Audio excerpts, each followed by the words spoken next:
important for a faller to maintain correct body position while working to minimize the risk of musculoskeletal injuries, or MSI, such as repetitive strain injuries or tendinitis and hearing loss.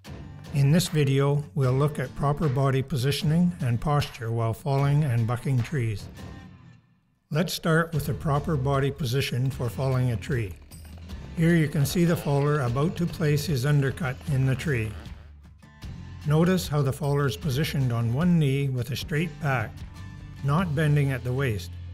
This position allows the faller to look up as needed without straining to check the top of the tree for hazards and movement. Having a straight vertical body position protects the back of the neck from falling objects and strain. It presents a smaller target for overhead hazards and allows for a faster, easier escape if needed. Here, the faller keeps his arms as close to his body as possible at all times. This posture allows for more effective and better control of the saw, while serving as a reminder for the faller not to overreach. Some fallers rest their arm on their knee. Holding the arm in this position helps support the weight of the saw, which provides better control for the faller.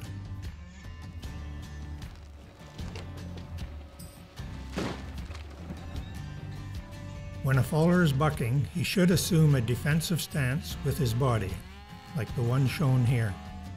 As you can see, the faller's body is offset from the bar's position.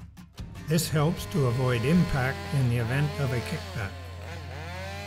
The defensive position for the faller means his knees are bent, he has a straight back, and his feet are shoulder width apart with one foot in front of the other.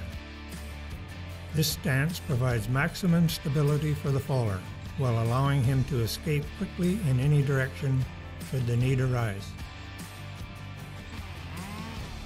When a faller is limbing a tree, he needs to maintain secure footing and balance. If walking on a log is required to limb a tree, a faller must wear cork boots and ensure that the spikes are clean and sharp. While limbing, the faller should keep the chainsaw close to his body, with his handlebar arm straight. The faller can also support the saw using his knee to minimize overreaching and back strain. A faller should never cross his body with the saw. In other words, do not hold the power head past the left leg. To recap, while limbing, a faller must remember to maintain good body position, knees bent, a straight back, and ideally, feet shoulder width apart.